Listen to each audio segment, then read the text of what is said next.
Hello, how y'all doing today? My name is Dionisio Sainz, and this is the media coverage analysis of Game 5 of the NBA Finals, the San Antonio Spurs versus the Miami Heat. Okay, let's take a look at the storylines coming into tonight's game.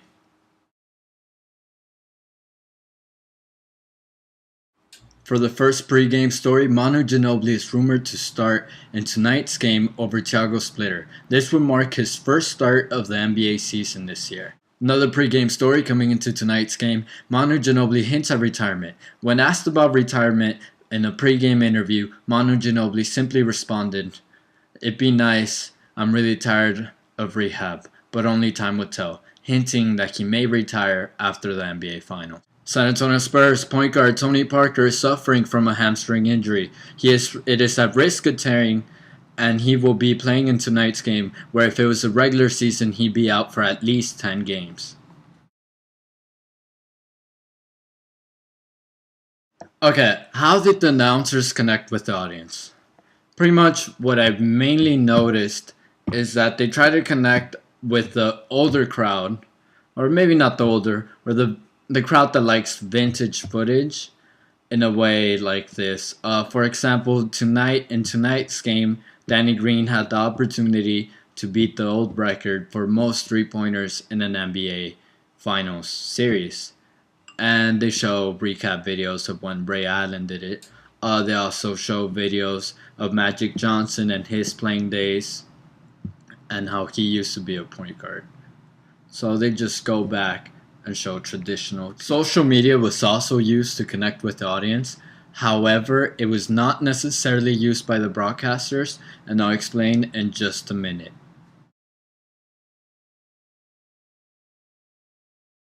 Developing stories during the game, Manu Ginobili, that was rumored to start in tonight's game after not starting a single game this season, ends up starting, and he ended the game with 24 points and 10 assists. Another developing story during the game, Danny Green made his 23rd three-pointer of the NBA Finals to beat the previous record of most threes in the NBA Finals.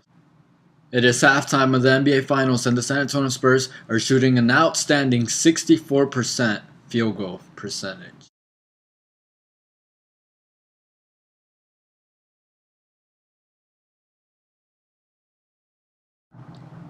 Okay, how was social media integrated into the broadcast?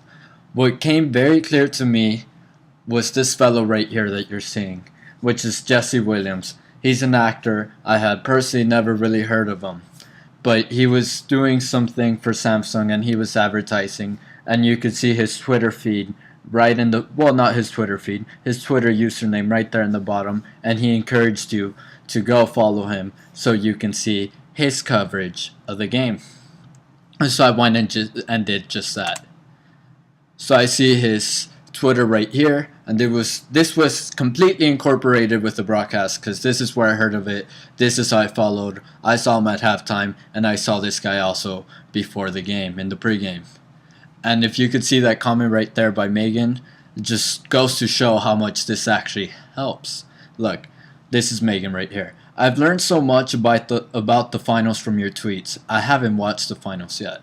This just goes to show how social media is so powerful. And this is his Instagram account, which he was updating during the game. This is just an example. Okay, and social media. How is the game covered by social media? Well, you can see right there, you can see the shot chart by Manu Ginobili, something you can't really see in the broadcast so much. Also, some little information as we go on. Danny Green, he makes NBA Finals history by his 25th three-point field goal.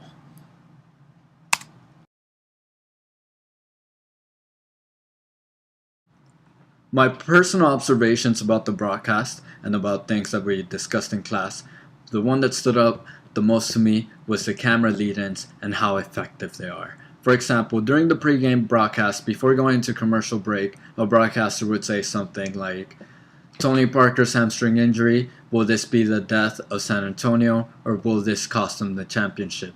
Which obviously keeps the viewer entertained, and it makes you want to wait to see the rest of the coverage and what is the news that they have for us.